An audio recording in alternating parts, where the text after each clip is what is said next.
প্রিয় ভাইরা, গুরুত্বপূর্ণ একটা প্রশ্ন। ইসলামী ব্যাংক বলতে বাংলাদেশে এখন অনেকগুলো ইসলামী ব্যাংক আছে। এই ইসলামী ব্যাংকগুলোতে টাকা রেখে আমরা তার লভ্যাংশ ভোগ করতে পারবো কিনা, এ বিষয়ে ওলামায়ে কেরামের একাধিক মত আছে। কিছু ওলামায়ে কেরামের গবেষণা অন্তে তারা বলেন যে ইসলামী ব্যাংকগুলো আমাদের দেশের পরিসরে কেন্দ্রীয় ব্যাংকের অধীনে থাকতে হয়, দেশের প্রচলিত নিয়ম কানুন মেনে চলতে হয়, যার কারণে এবং অনেক ক্ষেত্রে সদিচ্ছার অভাব বা ঘাটতি থাকার কারণে পরিপূর্ণ ইসলামিক না। যেহেতু পরিপূর্ণ ইসলামিক না, অতএব সেখানে টাকা রেখে সেটার লভ্যাংশ খাওয়া জায়েজ হবে না। এটা হলো কিছু আলেমদের মত। এর বিপরীতে অন্য ওলামায়ে কেরাম বলেন, যেহেতু আমাদের সমস্ত ইসলামী ব্যাংকগুলোর শরিয়া বোর্ড আছে এবং সে শরিয়া বোর্ডে গ্রহণযোগ্য ওলামায়ে কেরাম বসে আছেন, তাদের দায়িত্ব হলো এটা ইসলামী পদ্ধতিতে চলছে কিনা মনিটরিং করা, পরামর্শ দেওয়া। তো সেক্ষেত্রে ওলামায়ে কেরামের এই শরিয়া বোর্ডের উপরে আস্থা রেখে তারা কি করছেন না করছেন ওই দায়িত্ব আমার না। আমি ওলামায়ে কেরামের শরিয়া বোর্ডের প্রতি আস্থা রেখে সেখান থেকে লভ্যাংশ খেতে পারি। দুইটা মত পেলাম কিনা?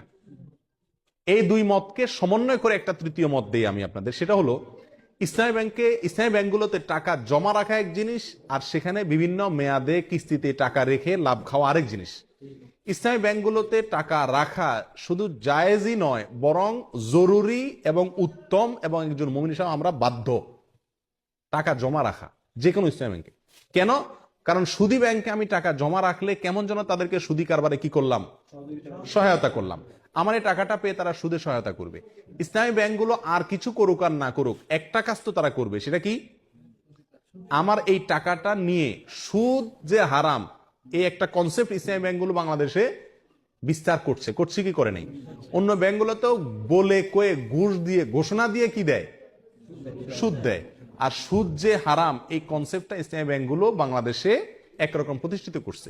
বাস্তবায়ন যাই হোক, এটা জানাইছে, এলেমটা তারা প্রচার করছে। স্বীকৃতি এবং স্লোগান হলো তারা সুদমুক্ত ব্যাংকিং চায়। অতএব তাদের কাছে টাকা রাখা আর সুদী ব্যাংকে টাকা রাখা বেশ কম আছে না নেই? সুদী ব্যাংকে টাকা রাখা মানে সরাসরি সুদখোরকে আমি হেল্প করা, ঠিক না? তাহলে আমরা ইসলামী ব্যাংকের টাকা জমা রাখবো অন্য ব্যাংকের উপরে প্রাধান্য দিয়ে, এতে কোনো সন্দেহ নাই। দ্বিতীয় হলো টাকা বিভিন্ন পলিসিতে রেখে সেখান থেকে কি খাওয়া, লাভ খাওয়া। এটা হালাল কিনা তার জন্য বলেছি ওলামায়ে কেরামদের একটি মত।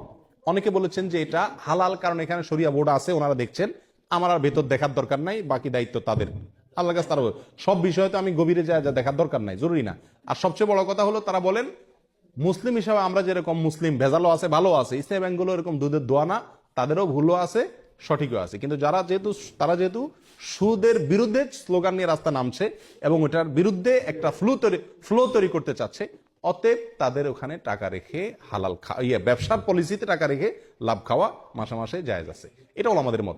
অন্য ওলামায়ে কেরাম বলেন যে না, পরিপূর্ণভাবে ইসলামীভাবে চলতে পারে না, বাধা আছে, অথবা সদিচ্ছার অনেক ক্ষেত্রে অভাব আছে, এই জন্য না জায়েজ।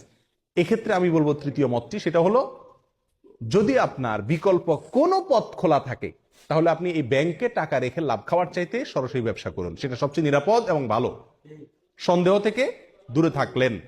আর যদি অন্য কোনো সমস্ত উপায়গুলো বন্ধ হয়ে যায়, তাহলে ইনশাআল্লাহ বিদিনিল্লাহ এটা পরিপূর্ণ হারাম হবে না।